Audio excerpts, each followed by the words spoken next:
Iran और America के बीच फिर जंग छिड़ गई है। बातचीत के बीच अमेरिका ने दक्षिणी ईरान में कई सैन्य ठिकानों पर हमला किया। ईरान जहां से होर्मुज को कंट्रोल कर रहा था, वहां ताबड़तोड़ मिसाइलें बरसाईं। फिलहाल क्या स्थिति है, आइए जानते हैं इस वीडियो में। आप देख रहे हैं न्यूज़ 18 का डिजिटल प्लेटफॉर्म और मैं हूं आपके साथ पल्लवी त्रिपाठी। ईरान के अहम बंदरगाह शहर बंदर अब्बास में कई जोरदार धमाके सुनाई दिए, जिससे पूरे खाड़ी क्षेत्र में डर और तनाव का माहौल बन गया है।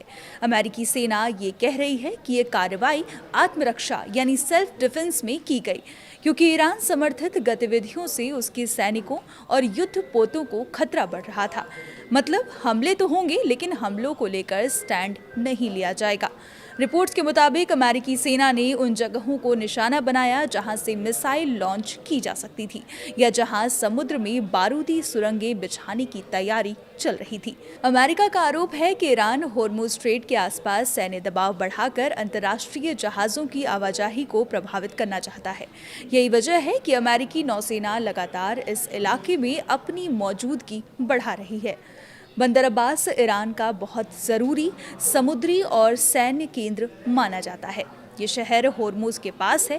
यहाँ से ईरान के इस्लामिक रिवोल्यूशनरी गार्ड कोर यानी IRGC की नौसेना आसानी से जहाज़ों पर नज़र रख सकती है, मिसाइलें दाग सकती है, यहाँ तक कि खाड़ी को बंद भी कर सकती है। ईरान ने पहले कई बार धमकी दी है कि अगर उस पर हमला हुआ तो होर्मुज स्ट्रेट को बंद कर दिया जाएगा। यहाँ से दुनिया के बड़े हिस्से का तेल सप्लाई होता है। अगर यहाँ संघर्ष बढ़ता है तो उसका असर पूरी दुनिया की इकोनॉमी पर पड़ सकता है। तेल की कीमतों में भारी उछाल आने की आशंका पहले से जताई जा रही है। भारत पर भी इसका असर होगा, जो बड़ी मात्रा में तेल इंपोर्ट करता है। हमलों के बाद ईरान ने अपने एयर डिफेंस सिस्टम को हाई अलर्ट पर डाल दिया है। कई इलाकों में सेना की गतिविधियां बढ़ा दी गई हैं और रणनीतिक ठिकानों की सुरक्षा मजबूत कर दी गई है।